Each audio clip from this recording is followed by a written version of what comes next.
Welcome to Banu tradition. இன்றைக்கி நம்ம கொத்தமல்லி சட்னி எப்படி செய்யலான்னு இந்த வீடியோவில் பார்க்கலாம். அதுக்கு தேவையான பொருள் என்னென்னு பார்த்துடலாம். கொத்தமல்லி இந்த மாதிரி சுத்தம் பண்ணி ஒரு கட்டு ஆஞ்சி வச்சுருக்கேன். சின்ன வெங்காயம் ஒரு 6-7, பூண்டு ஒரு 4 பல், பச்சை மிளகா 2, தக்காளி 1, உளுந்து 1.5 ஸ்பூனு, வரமிளகா 1, தேங்காய் ஒரு 4 துண்டு, சின்ன துண்டு. சட்னிக்கு தேவையான அளவு உப்பு, சின்ன துண்டு புளி. சட்னி வதக்கிறதுக்கும் தாளிக்கிறதுக்கும் தேவையான அளவு எண்ணெய், கடுகு, உளுந்து. இவ்வளோதாங்க தேவையான பொருட்கள். வாங்க கொத்தமல்லி சட்னி எப்படி செய்யலான்னு பார்க்கலாம். முதல்ல சட்டியில் எண்ணெய் ஊற்றிருக்கேன். முதல்ல உளுந்தை போட்டு வறுத்து எடுத்துடணும். அதோடையே மிளகாவனையும் போட்டுருங்க.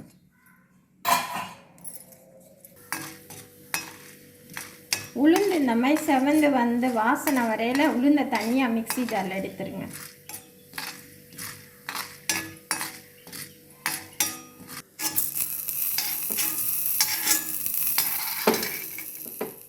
பூண்டு, சின்ன வெங்காயத்தையும் போட்டுருங்க.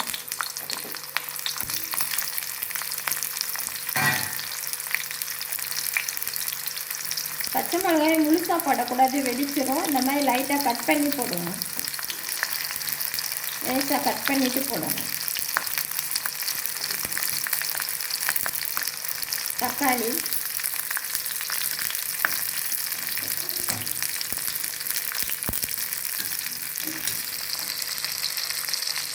அடுத்து சுத்தம் பண்ண சின்ன தண்டெல்லாம் போட்டுடலாங்க.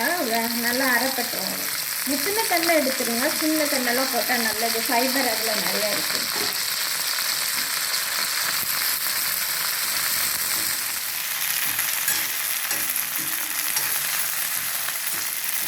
நல்லா பச்சை வாசனை போகிற வரைக்கும் வதக்குங்க.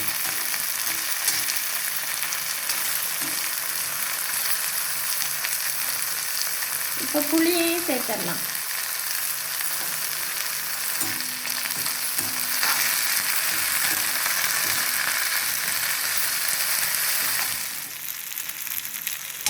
இப்போ கொத்தமல்லி நல்லா வதங்கிச்சு. கடைசியாக தேங்காயை போடலாம். தேங்காய் எப்படியுமே கட் பண்ணி போட்டுருவேன்.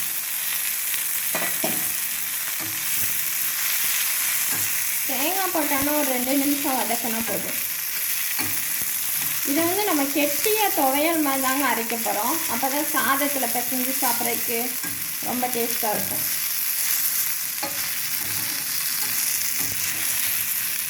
கடைசியாக நம்ம அரைக்கையில் தான் உப்பு போடணும். இப்போ போட வேண்டாம்.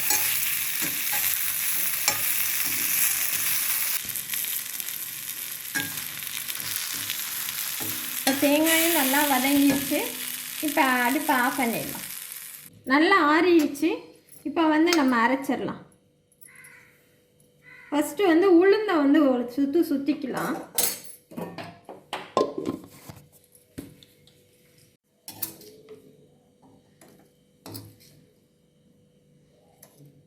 இப்போ உப்பை இதில் சேர்த்துடுறேன். நம்ம முதல்ல உப்பு போட்டோம்னா தண்ணி விட்டுரும் அந்த சட்னி. அதனால் இப்போ கடைசியாக தான் உப்பு, கடைசியாக தக்காளியை சேர்த்து அரைச்சிடலாம். இப்போ நம்ம இந்த துவையலுக்கு நம்ம சட்னி தண்ணி சேர்க்கக்கூடாதுங்க. இந்த தக்காளியில் உள்ள தண்ணியே கரெக்டாக இருக்கும்.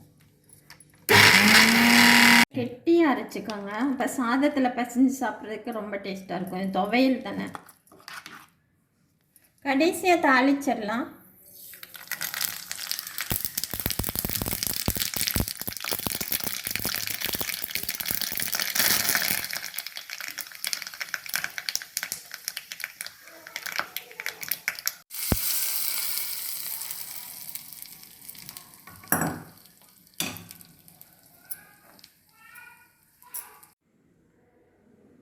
நம்மளோட கொத்தமல்லி துவையல் தயாராகிடுச்சுங்க. இது சாதத்தில் பிசைஞ்சு சாப்பிட்றதுக்கும் இட்லியில் தொட்டு சாப்பிட்றதுக்கும் ரொம்ப நல்லாயிருக்கும்.